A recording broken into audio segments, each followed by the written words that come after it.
Corona का संकट बड़ा है और न्यूज नेशन लगातार कोरोना के खिलाफ मुहिम चला रहा है और इस मुहिम में हर रोज देश के जाने माने डॉक्टर एक्सपर्ट्स आपके सवालों का जवाब देते हैं। आज हम बात करेंगे, क्या कोरोना की दूसरी लहर में सांसों का संकट ज्यादा है? क्या इस बार ऑक्सीजन लेवल ज्यादा घट रहा है? आखिर ज्यादा मरीजों को अस्पताल में भर्ती क्यों करना पड़ रहा है और इन सब से बचाव आपका कैसे हो सकता है? इन तमाम सवालों के जवाब हमारा खास पैनल इस वक्त देने के लिए मौजूद है, लेकिन उससे पहले ये स्पेशल रिपोर्ट आप गौर से और सावधानी से देखें।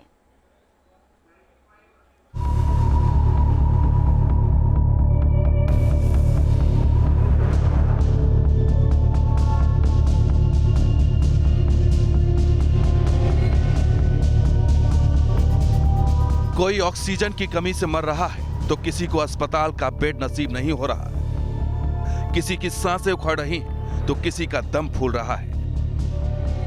कोरोना की दूसरी लहर का कहर सांसों पर सबसे ज्यादा भारी है।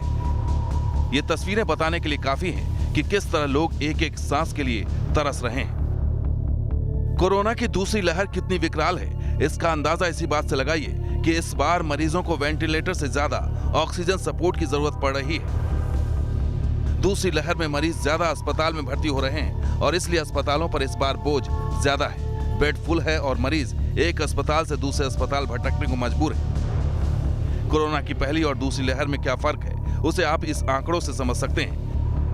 पहली लहर में अस्पताल में भर्ती होने वाले मरीजों की औसत उम्र 50 साल थी, जो इस साल घटकर 48 साल तक पहुंच गई। इतना ही नहीं, कोरोना की नई लहर में सांस लेने में ज्यादा दिक्कत की शिकायत आई है। पिछली बार 41.7% मरीजों को सांस लेने में मुश्किल आई थी, जो इस बार बढ़कर 47.5% हो गई, यानी करीब 6% ज्यादा। इतना ही नहीं, इस बार वेंटिलेटर से ज्यादा ऑक्सीजन सपोर्ट की जरूरत पड़ रही है, यानी इस बार कोरोना सीधे आपके लंग्स को निशाना बना रहा है। ICMR की रिपोर्ट की माने तो कोरोना की दूसरी लहर में वायरस हवा में स्प्रेड कर रहा है, जो नाक के जरिए सीधे लंग्स में अटैक कर रहा है और इसी वजह से लोगों को सांस लेने में दिक्कत हो रही है और अस्पताल जाने की नौबत आ रही है। इतना ही नहीं, पिछली लहर में रोजाना कोरोना केस का अधिकतम आंकड़ा करीब 98,000 था, जबकि इस बार ये 2.25 लाख के करीब पहुंच गया है। और तो और इस बार कोरोना की नई लहर ने युवाओं और बच्चों को भी शिकार बनाया है। लक्षण की बात करें तो पुरानी और नई लहर में परिवर्तन दिखे। पहली लहर में औसतन 43.5% मरीजों में कोविड के मूल लक्षण के तौर पर सूखी खांसी की समस्या थी, तो वहीं इस बार नए लक्षण नजर आए हैं, मसलन आंख लाल होना और लूज मोशन। कोरोना की नई चाल को देखकर इसके अप्रत्याशित खतरे का अनुमान लगाना फिलहाल मुश्किल है। Team news nation. तो हर सवाल का जवाब मिलेगा, क्योंकि आपके हर सांस की जिम्मेदारी उसे कैसे महफूज करना है, सुरक्षित करना है, यह हमने ले रखी है। खास पैनल इस वक्त हमारे साथ मौजूद है। डॉक्टर अनिल गोयल, IMA वित्त सचिव हैं आप, हमारे साथ मौजूद है। Doctor Swati Maheshwari, health expert हैं, आप भी हमारे साथ मौजूद है। Doctor Deepali Bhardwaj, health expert हैं, बहुत बहुत स्वागत है आपका भी। Doctor Amit Kumar, senior physician है, आप तीनों का ही बहुत बहुत स्वागत है सर। शुरुआत यहाँ पर डॉक्टर स्वाति माहेश्वरी आपसे करना चाहेंगे। सबसे पहला और सीधा सवाल यही है, बिना वक्त गवाए, जो हम पूछना चाहेंगे कि इस बार मरीजों को सबसे ज्यादा जो दिक्कत आ रही है वो सांस लेने में आ रही है, जिसकी वजह से उनका ऑक्सीजन लेवल भी काफी घट रहा है। पर ऐसा क्यों हो रहा है? क्योंकि पिछली बार हमने देखा था कि बुखार आता था, खांसी होती थी, सर्दी जुकाम होता था, बॉडी पेन भी होता था, लेकिन इस बार ज्यादातर केसेस सांस से जुड़े हुए आ रहे हैं। देखिए, बड़ी बात यह है कि वायरस म्यूटेट कर चुका है और अब जो नया वायरस है, जो नया स्ट्रेन है, वो हम देख रहे हैं कि लंग्स पर जो है सीधे अटैक कर रहा है। पहला वाला भी कर रहा था, लेकिन अभी हम इस बार देख रहे हैं कि निमोनिया ज़्यादा देखने को मिल रहा है और ये बात बिल्कुल सही है कि लोगों में ऑक्सीजन की कमी जल्दी दिखाई दे रही है और इस वजह से लोगों में कहीं ना कहीं पैनिक भी है। एक बहुत अच्छी चीज़ जो मैं लोगों को यहाँ बताना चाहूँगी वो ये है कि अगर आपको कोविड पॉजिटिव आया है और आप ये जानना चाहते हैं कि आपकी लंग्स की कैपेसिटी कैसी है या आपको ऑक्सीजन की जरूरत आगे तो नहीं पड़ेगी, उसके लिए आप घर में एक 6 मिनट वॉक टेस्ट कर सकते हैं। बहुत आसान सा टेस्ट होता है। आपको 6 मिनट चलकर देखना है, नॉर्मल पेस पे आपको चलना है, रुकना नहीं है, चल के देखना है। ऑक्सीमीटर यहाँ उंगली में लगा करके आपको चलना है और उसके बाद आपको देखना है कि आपको ऑक्सीजन लेवल अगर 5% से ज्यादा फॉल होता है तो इसका मतलब ये है कि आपको ऑक्सीजन की जरूरत पड़ेगी, आगे चल के जरूरत पड़ सकती है। और अगर आपका ऑक्सीजन लेवल फॉल नहीं होता तो इसका मतलब कि आपको ज़्यादा घबराने की, परेशान होने की बात नहीं है। ये सब लोगों को करना चाहिए क्योंकि हैप्पी हाइपोक्सिया सिंड्रोम भी हम कोरोना में देखते हैं जिसमें व्यक्ति को कोई साइन सिम्पटम्स नहीं होते हैं लेकिन लंग में ऑक्सीजन कम हो रही होती है। बिल्कुल। अब डॉक्टर जो लोग अनिल गोयल, 60 इसी साल सवाल से का ज़्यादा जवाब मैं हैं, आपसे कुछ इस तरह से लेना चाहूंगी डॉक्टर अनिल गोयल, क्योंकि इस बार सांसों पर ज्यादा दिक्कत आ रही है और सांसों के लिए हम मरीजों को तड़पते हुए भी देख रहे हैं। ऑक्सीजन की क्या स्थिति है पूरे देश में वो भी आप सभी के सामने मौजूद है, लेकिन ऐसा क्यों इस बार हो रहा है? जैसे कि डॉक्टर स्वाति ने काफी कुछ एम पॉइंट्स यहाँ पर बताए हैं, लेकिन आपसे भी समझना चाहेंगे क्यों इतने ज्यादा जो मरीज हैं वो सांसों से जुड़े आ रहे हैं और उनके चलते उन्हें अस्पताल में भर्ती होना पड़ रहा है। ज्यादा से ज्यादा मरीज भर्ती हो रहे हैं अस्पताल में, आखिर क्यों?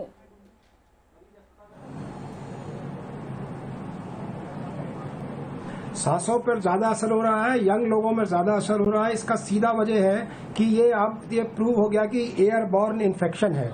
एयरबॉर्न इन्फेक्शन का मतलब है कि जो एरोसोल हम लोग जनरेट करते हैं वो हमारी आवाज़ द्वारा वो वायुमंडल में फैल रहा है और वो 6 गज नहीं 10 गज 20 गज भी 3 घंटे तक रह सकता है।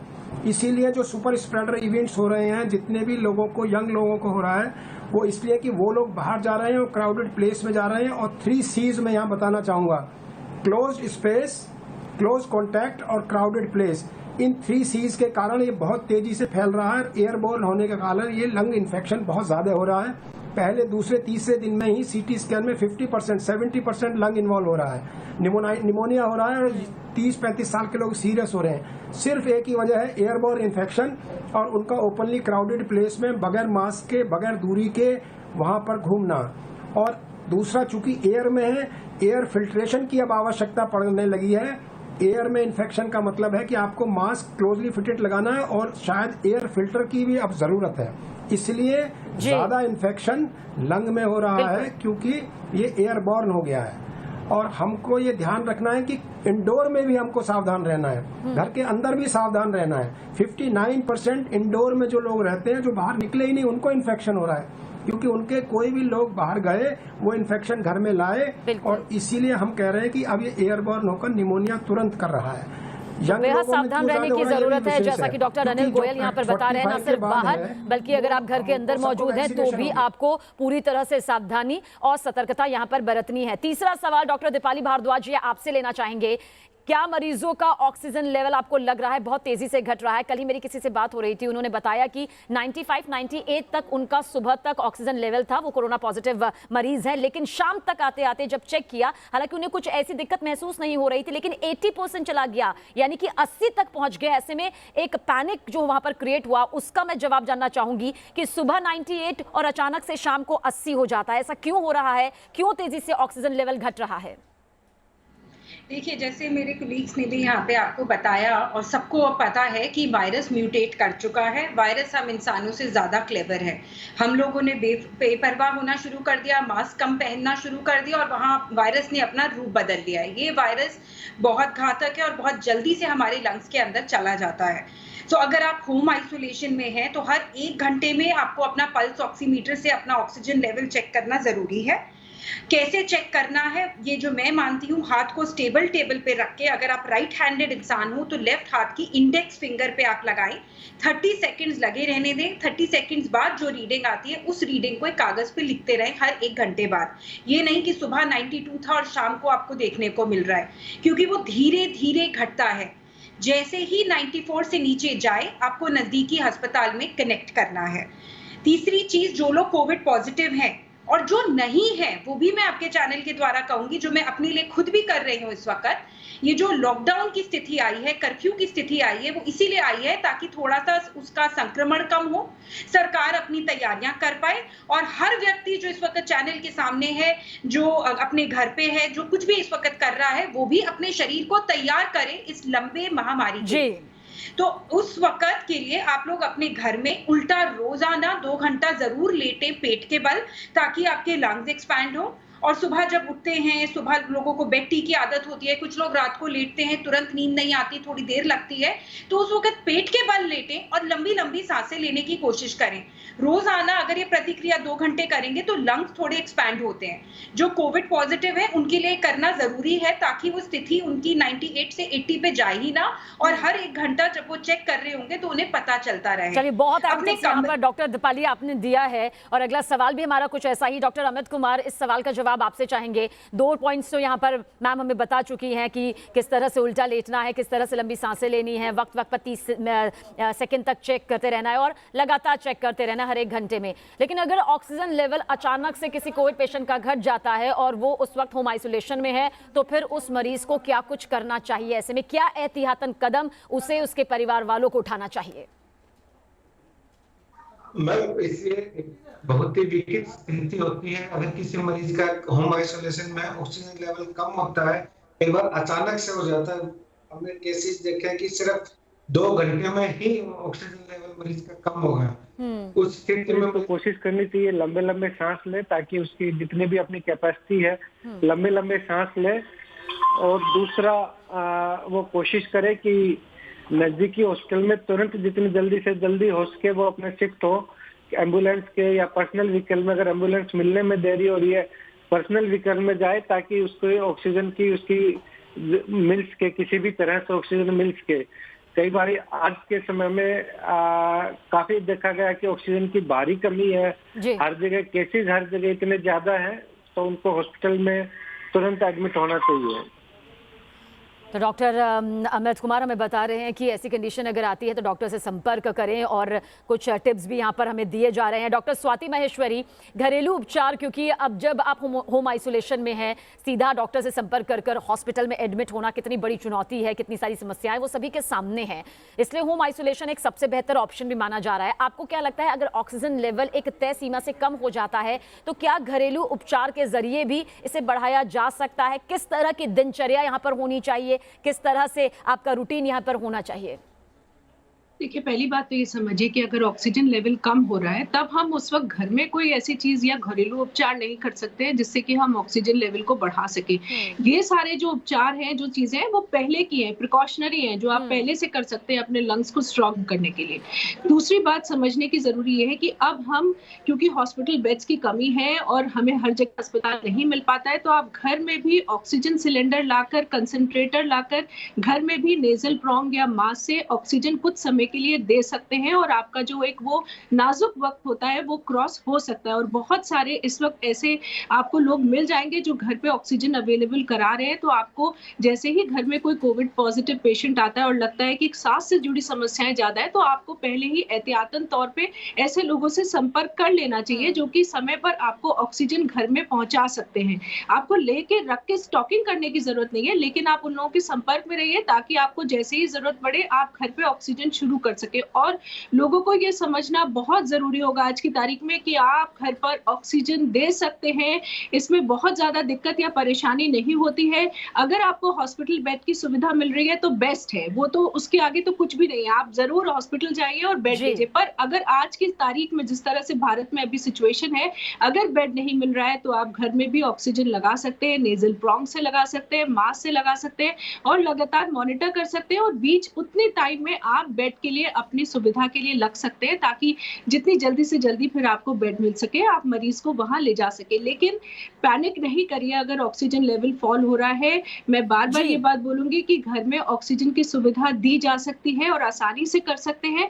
बस आपको अपने SpO2 को लगातार मॉनिटर करना चाहिए। और देखिए, बच्चों में भी खास तौर से ध्यान रखिए कि उंगलियों में कभी कभी सही से SpO2 नहीं आता है, या जब बहुत बुखार होता है आप ठंडे पानी में उंगलियां डाल रहे हैं और ऐसी सिचुएशन में SpO2 ठीक से हम नहीं मेजर कर पाते, गलत रीडिंग आती है। ऐसी सिचुएशन में आप ईयर लोब का इस्तेमाल भी कर सकते हैं, जहां हम ईयरिंग्स पहनते हैं। पूरी डिटेल के साथ जानेंगे अगले सवाल के साथ, क्योंकि और भी ऐसे बहुत से सवाल हैं जिनके जवाब हम आपसे तलाशने की कोशिश कर रहे हैं, क्योंकि हमारे जो लाखों दर्शक हैं वो यही देखना चाहते हैं कि आखिर उनकी एक एक सांस किस तरह से सुरक्षित रह सकती है, और यही हमारा मकसद है। बाकी मेहमानों के पास भी कुछ सवालों के साथ हाजिर होंगे इस बहुत छोटे से ब्रेक के साथ।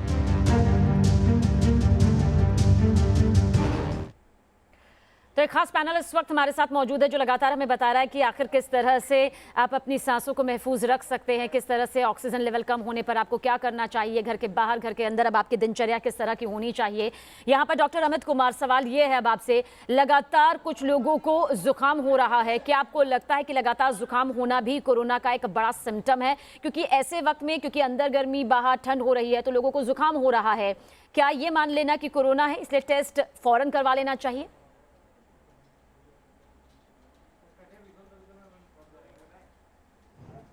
कोई भी करना चाहिए। जुकाम, हल्का बुखार है, वो कोरोना वजह हो सकती है, लेकिन अभी उसे कोरोना ही मानना चाहिए और तुरंत टेस्ट कराना चाहिए। आज हो क्या रहा है, पेशेंट्स को टेस्ट नहीं हो पा रहा है। कोरोना में हमारा पॉजिटिविटी रेट लगभग 15 से 30% है अलग अलग स्टेट का। पहले ये पॉजिटिव रेट 5% के आसपास था।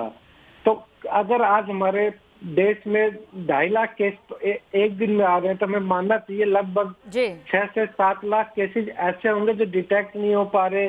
कुछ लोगों को लगता, अब ये बीमारी यंग पॉपुलेशन में ज्यादा है, उनको सिम्टम्स जो कोरोना के सिम्टम होते हैं, सांस चढ़ना, बहुत तेज बुखार होना या बॉडी एक्स ज्यादा होना, वो कम हो रहे हैं। सामान्य जुकाम भी अगर किसी को वैक्सीन लगी हुई है या यंग एज में है, उसको कोरोना के कारण ही है, उसे सारी सावधानी रखनी चाहिए, खुद को आइसोलेट करना चाहिए, लोगों से इधर उधर मिलना नहीं चाहिए, परिवार में आइसोलेट करना चाहिए ताकि वो औरों में ना फैले। उसे ये आज के समय में किसी जवान लड़के को, यंग एज के बच्चे को या जिसको वैक्सीन लग चुकी है, उनमें सीवियरिटी कम होती है, तो उनको ये वास्तव में कोरोना ही माना जाएगा। चलिए, यानी कि छोटे छोटे सिम्टम्स भी अगर नजर आ रहे हैं जिनमें जुकाम भी शामिल है, अगर ये भी आपको हो रहा है या अपने आसपास आप किसी को देख रहे हैं, तो टेस्टिंग करवाना ही एक सबसे बेहतरीन यहाँ पर ऑप्शन फिलहाल नजर आता है। बहुत सारे ऐसे सवाल हैं जिनके जवाब आगे तलाशेंगे कि क्या घर के अंदर मास्क पहनना जरूरी है, 3 दिन में क्या लंग्स तेजी से खराब हो रहे हैं, स्टीम लेना कितना जरूरी है। हमारा खास पैनल ये आपको जरूर बताएगा। बने रहिए हमारे साथ। एक छोटा सा ब्रेक।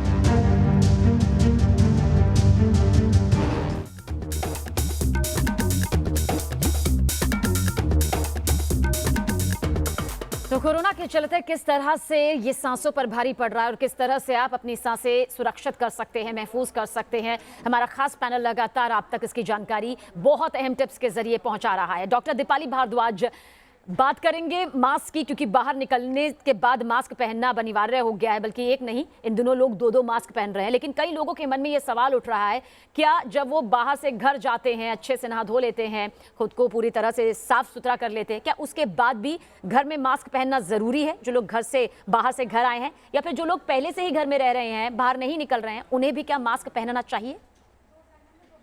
देखिए, मास्क हमारा वैक्सीन है, हमारा स्वच्छ चीज़ है, हमारी बचाव है, हमारे लिए सब कुछ है आज की डेट में। मगर मास्क को पहनने की भी एक क्रिया होती है। आपके चैनल के द्वारा बहुत बारी आप लोगों ने बहुत अच्छे से बताने की कोशिश करी है। मास्क आपको तब पहनना है जब आप फिजिकल डिस्टेंसिंग के बिना किसी को मिल रहे हैं। आप घर के अंदर अपने फैमिली मेंबर्स के साथ हैं तो आपको मास्क नहीं पहनना चाहिए अनलेस एंड अनटिल आप में या आप में से किसी को भी कोई कोविड जैसे सिम्टम्स आए हों। कोविड के सिम्टम्स हल्के बदल चुके हैं, आप मिनिस्ट्री ऑफ हेल्थ की वेबसाइट पे देख सकते हैं, आरोग्य सेतु ऐप में देख सकते हैं, इस चैनल के द्वारा बहुत बारी बताया जाता है। अननेसेसरीली हर वक्त मास्क पहनने से आप अपने लंग्स पे प्रेशर डालते हैं, लंग्स के अंदर उसकी डीप ब्रीदिंग की एक्सरसाइज कम होती है। मास्क अगर आप बाहर जा रहे हो मार्केट में, अब जैसे हम कर्फ्यू में चले गए हैं, लॉकडाउन में चले गए हैं, आप किसी भी एसेंशियल सर्विस के लिए बाहर जा रहे हो या आपको लगता है आप मेट्रो या ऐसा पब्लिक सर्विस यूज करने वाले हैं ट्रांसपोर्ट की, तो आप डबल मास्क पहन सकते हैं। अगर आप खर्चा नहीं करना चाहते, पुराने दुपट्टों के आप काट काट के मास्क पहन सकते हैं, उसको डबल 2 बारी पहनिए। सबसे जरूरी चीज ये है, आप अपने दुपट्टे से बना रहे हो या खरीदा हुआ कपड़े का मास्क पहन रहे हो, जो मास्क आज पहना है उसकी बारी 3 दिन बाद आएगी। कल दूसरा मास्क होगा, तीसरा मास्क अगले दिन होगा। मास्क को आप अपने हाथों से सर्फ से नहीं धोएंगे, उसके बीच में सर्फ रुक जाएगा, केमिकल रुक जाएगा, आप उसको इनहेल करेंगे, आगे आने वाले सालों में उससे आपको लंग पे और बीमारियां हो सकती हैं।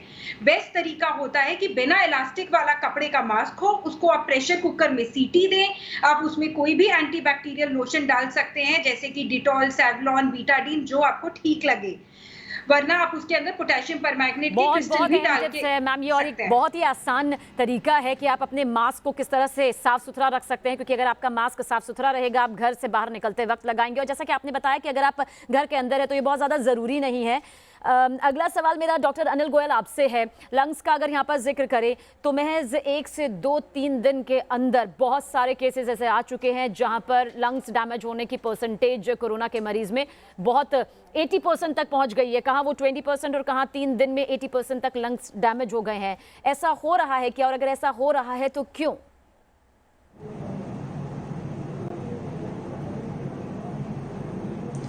देखिए, बड़ा सीधा सा बात है, ये एक नया वेरिएंट है वायरस का जो म्यूटेट होकर आया है और मोस्ट कॉमनली ये यूके स्ट्रेन है।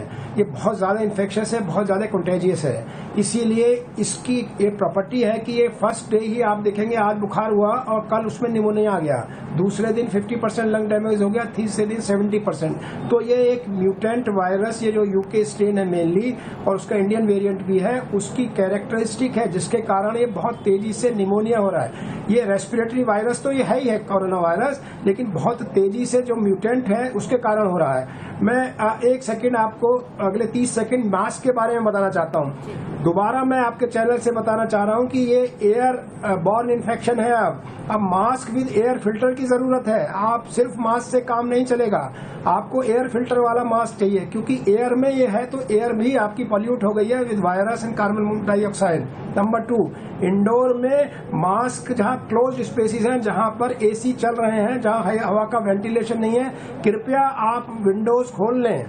विंडो खोलकर वो वायरस जो घूम रहा है बाहर निकलेगा, क्योंकि आप जो बाहर गए हैं, कोई भी एसिम्प्टोमेटिक इन्फेक्शन आप में हो सकता है। उसको बचाने का बेहतर उपाय है कि घर में कोशिश करें मास्क लगाए रहें, विंडोज को खोले रहें। वेंटिलेशन में अगर एसी चल रहा है तो 25 से 30 डिग्री टेम्परेचर होना चाहिए। ये सारी व्यवस्थाएं आपको करनी पड़ेगी, क्योंकि ये एयरबॉर्न इन्फेक्शन हो गया है। एयर फिल्ट्रेशन भी चाहिए, मास्क भी चाहिए, और जल्दी निमोनिया हो रहा है वो जो वेरिएंट के कारण, उसका बचाव है एयर फिल्ट्रेशन एंड मास्क। दूरी जो 6 गज है, एक एग्जांपल देते हैं, एक टॉयलेट में अगर कोई बगैर मास्क के कोई कोरोना पीड़ित किसी भी पब्लिक टॉयलेट में गया है, 2 घंटे तक वो वायरस हवा में रह सकता है। ये जानना जरूरी है लोगों को। तो पब्लिक टॉयलेट्स को अवॉइड करें, नहीं पता कि उसमें कौन इन्फेक्शन वाला पेशेंट गया है। नंबर 2, घरों में भी आपको एयर फिल्टर लगाना है। दे रहे हैं जो बहुत आम है, लेकिन हम कहीं ना कहीं रोजमर्रा की जिंदगी में जब इससे नजरअंदाज कर देते हैं तो फिर ऐसी गंभीर महामारी की बीमारी की चपेट में लोग आ जाते हैं। और यही वजह है कि लाखों की तादाद में आंकड़े यहाँ पर सामने आ रहे हैं। और ये छोटी छोटी बातें अगर ध्यान में रखी जाए तो कोसों दूर कोरोना से रहा जा सकता है, इसमें भी कोई दो राय नहीं। डॉक्टर स्वाति, अब आपसे ये जानना चाहेंगे, अब डॉक्टर अपने प्रिस्क्रिप्शन पर या फिर मरीज से बातचीत के दौरान दवाइयां तो लेकर देते ही देते हैं, लेकिन अब ये भी कह रहे हैं कि स्टीम लीजिए, भाप लीजिए, दिन में 2 बार 3 बार। भाप लेने की बात भी कही जा रही है, बहुत तरीके से एसएमएस भी इससे लेकर वायरल यहां पर हो रहे हैं। आप मानती हैं कि ट्रीटमेंट के साथ साथ स्टीम लेना जरूरी है, और स्टीम लेने का तरीका क्या होना चाहिए, ये भी आपसे जानना चाहेंगे। बिल्कुल, देखिए सबसे पहली बात लेकिन जान लीजिए, मैं बात शुरू करने से पहले ही बोल रही हूँ कि स्टीम जो है वो वायरस को जान से नहीं मारता है। ये मत सोचिए कि स्टीम लेने से, क्योंकि एक धारणा भी लोगों में बहुत ज्यादा हो रही है और लोग सोच रहे हैं कि वायरस खत्म नहीं होता है। बहुत जरूरी बात समझिए कि स्टीम लेने से लेकिन हमारा वायरल लोड कम होता है। जो भी वायरस की मात्रा है हमारे अपर रेस्पिरेटरी ट्रैक्ट में, हमारे नाक में, उसके पीछे के ट्रैक्ट में, वो स्टीम लेने से डेफिनेटली कम होता है। इसीलिए हम लोग स्टीम लेने के लिए बोलते हैं कि स्टीम लीजिए। सुबह शाम आप स्टीम ले सकते हैं, बच्चों को आप स्टीम दिला सकते हैं। और आजकल बहुत अच्छे छोटे छोटे स्टीमर्स मार्केट में आते हैं, बहुत सस्ते भी आते हैं। 200-300 रुपए के स्टीमर्स आजकल मिल जाते हैं, जो कि आप आसानी से ले सकते हैं। उसको रख करके आप इजीली, और एक छोटा सा टॉवल अपने चेहरे पर, सर पर डाल करके उससे आप स्टीम ले सकते हैं। और बच्चों के साथ आप अवॉइड कर सकते हैं टॉवल डालना, क्योंकि वो कई बार जल जाते हैं, उन्हें ठीक से नहीं पता होता है कि क्या डिस्टेंस उन्हें रखना जरूरी है। तो वो बच्चों को स्टीम हमेशा बड़ों की निगरानी में ही दिलाना चाहिए। कभी भी ये नहीं करना चाहिए कि हम बच्चों को बोले कि वो अपने आप स्टीम ले ले, क्योंकि उससे कई सारे हादसे हो सकते हैं। इसलिए स्टीम लीजिए, जरूर लीजिए, और फायदा करती है स्टीम, वायरल लोड को कम करती है। लेकिन ये धारणा मत फैलाइए कि स्टीम लेने से वायरस खत्म हो जाता है, क्योंकि बहुत सारे लोग इस बात को भी फैला रहे हैं, ये गलत है। लेकिन इस तरह की कोई भी छोटी छोटी चीजें जो हम करते हैं, डीप ब्रीदिंग एक्सरसाइजेस हैं, पेट के बल लेटना है, जो उसके अलावा जैसे स्टीम लेना है या गरारे करना है, गार्गल्स करना है, ये सब चीजें हमारे अपर रेस्पिरेटरी ट्रैक्ट की हेल्थ के लिए अच्छे होते हैं, उसके इम्यूनिटी लेवल को बढ़ाते हैं। इसलिए ये सब चीजें हमें जरूर करनी चाहिए। चलिए, भाप को लेकर, स्टीम को लेकर आपने बहुत इंपॉर्टेंट पॉइंट्स यहाँ पर बताए हैं। डॉक्टर अमित, यही सवाल आपसे कुछ इस तरीके से है कि भाप लेने का तरीका कैसा होना चाहिए। ये तो हमें मैम ने बहुत अच्छे से बता दिया है। आपसे मैं समझना चाहूंगी, भाप लेने का वक्त क्या होना चाहिए। कुछ लोग सुबह के वक्त खाली पेट लेना पसंद करते हैं, या फिर कुछ लोग खाना खाने के आधे घंटे बाद लेते हैं। ऐसे में क्या इसका कोई तरीका भी है? कुछ लोग 2 बूंद नींबू भी डालते हैं उसमें। क्या भाप में होना चाहिए या सिंपल स्टीम लेना ही काफी रहेगा? और क्या समय इसका कौन सा होना चाहिए? देखिए मैम, मैं आजकल भाप के बारे में बहुत ज्यादा मैसेज चल रहे हैं। मैं नहीं मानता कि भाप लेने से बहुत ज्यादा फर्क पड़ता है। एक सामान्य स्थिति में भाप लेने से हमारा जो सूदिंग इफेक्ट है वो हो सकता है गले की उस पे, लेकिन वायरस एक बार हमारे शरीर में चला गया तो हमारे शरीर की फेफड़ों की कोशिकाओं में चला जाता है और आगे शरीर में फैलता है। तो उसके अगर हमारी कोशिकाओं में चला गया है तो हम भाप लेंगे तो उससे हमें ज्यादा फर्क पड़ेगा, इसकी गुंजाइश नहीं है। हाँ, भाप लेने का सूदिंग इफेक्ट होता है, जो हमारे गले में खराश होती है वो कम होता है। हम सुबह से हम भाप ले सकते हैं, बहुत ज्यादा गर्म भी नहीं होना चाहिए कि हमारी कोशिकाओं को नुकसान होए। सबसे जरूरी किसी भी हालत में हमें ये मान के चलना चाहिए मास्क और सोशल डिस्टेंसिंग की हम बिल्कुल मास्क और सोशल डिस्टेंसिंग यहाँ पर होनी चाहिए। और जो आप बता रहे हैं कि किस तरह से भाप लेना चाहिए, किस तरह से ये तरीका होना चाहिए, ये बहुत ही बेहतरीन है हमारे दर्शकों के लिए, क्योंकि भाप तो ले लिया जाता है और ले रहे हैं लोग, लेकिन उन्हें ये समझ नहीं आ रहा है कि आखिर किस वक्त लें, कैसे लें, क्या तरीका यहाँ पर होना चाहिए। यहाँ पर डॉक्टर दीपाली भारद्वाज, आपसे ये समझना चाहेंगे कि क्या आपको लगता है कि देश में अभी कोरोना का पीक आना बाकी है? यहाँ तो अभी हम डर रहे हैं, हमें कहीं ना कहीं तमाम उपाय जो हैं छोटे छोटे वो अपने बेहद करीब लगते हैं, पर आपको लगता है अभी जिस पीक की तस्वीर यहाँ पर आ सकती है वो वाकई भयानक है? जी बिल्कुल, डराने के लिए नहीं कहूंगी। लोग कहते हैं आजकल डॉक्टर्स डराते रहते हैं, टीवी पे जाके, फेसबुक ट्विटर पे लिखते हैं हमारे और आपके चैनल्स के लिए भी जो इस तरह का अच्छी न्यूज़ लोगों तक पहुंचा रहे हैं, मगर सच्चाई यही है कि अभी सेकेंड वेव आ रही है, पूरी तरह आई नहीं है, उसकी पीक आनी बची है। लॉकडाउन का मतलब ये नहीं है कि कोई संक्रमण रोका जा रहा है, लॉकडाउन का मतलब है सरकार अपनी तैयारी कर रही है और हम सबकी भी जिम्मेवारी यही है कि ना कि हम मायूस हो जाएं, दुखी हो जाएं, काम पे नहीं जा पा रहे हैं, मुझे इतने लोग कह रहे हैं बोर हो रहे हैं, टीवी देख रहे हैं, अपने लिए 1 घंटा हर इंसान जरूर निकाले और अपने आप को पूरी तरह से फिट करने की कोशिश करें। डॉक्टर अनिल गोयल, बच्चों को कोरोना का खतरा कितना ज़्यादा है, इस पर हम आपसे कई सवाल पहले भी शो के ज़रिए दर्शकों तक पहुंचा चुके हैं। पेरेंट्स का ये सवाल बार बार हमारे पास आता है कि जब भी आप हमारे साथ में हो तो उनके बच्चों की सेहत को लेकर ज़रूर बात करें। और उनकी सबसे बड़ी समस्या ये आ रही है कि बच्चे ना स्टीम लेते हैं, बच्चे मुंह पर मास्क लगाना हर वक्त पसंद नहीं करते, उन्हें दिक्कत यहाँ पर महसूस होती है, बाहर वो जा नहीं सकते हैं, मानसिक तौर पर बच्चे चिड़चिड़े भी हो रहे हैं। तो ऐसे में बच्चों को कोरोना के खतरे से माता पिता कैसे बचाएं?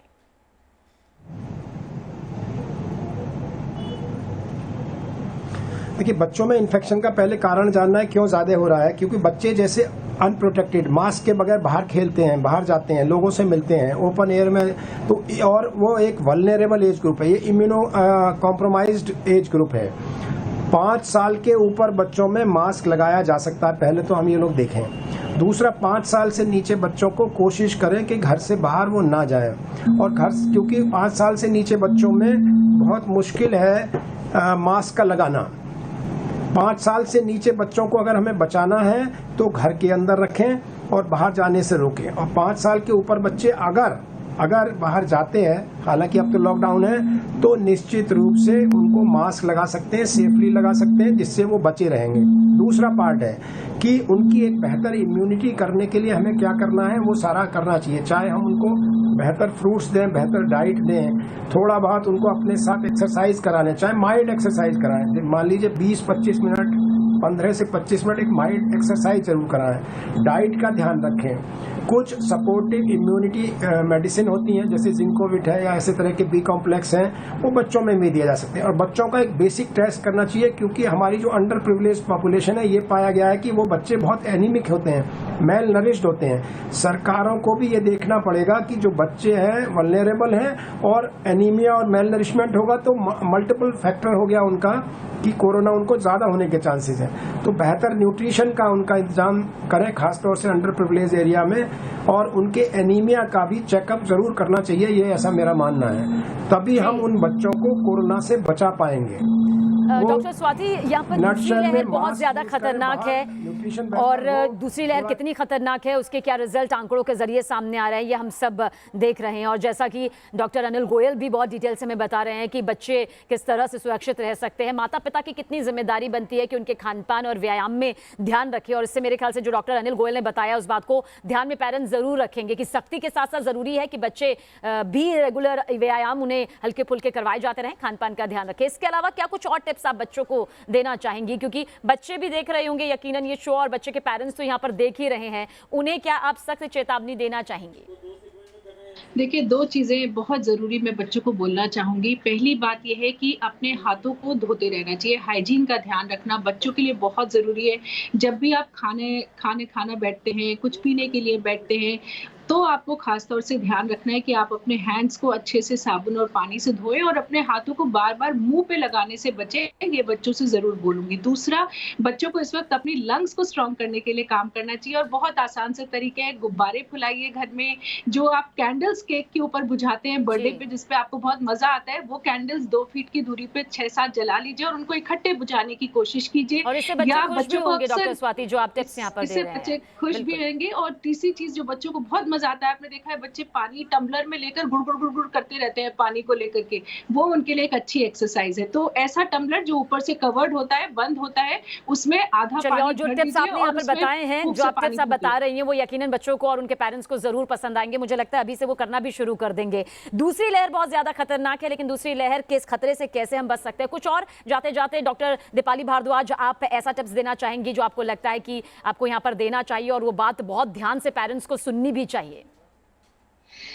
मुझे लगता है जिनके घर में छोटे बच्चे हैं, छोटे मतलब टिल द एज ऑफ 18, उन सबको लंग्स की हेल्थ बेटर करने के लिए रोजाना केला खाना चाहिए और अखरोट जरूर खाना चाहिए, बेरीज जरूर खाना चाहिए। इन सारी चीजों से लंग्स हमारे ज्यादा स्ट्रांग होते हैं। बाकी एक्सरसाइजेस जैसे डॉक्टर साहब ने भी बताया वो जरूर करें और बहुत अहम बहुत जरूरी बात है, अपने माइंड को भी खुश रखें।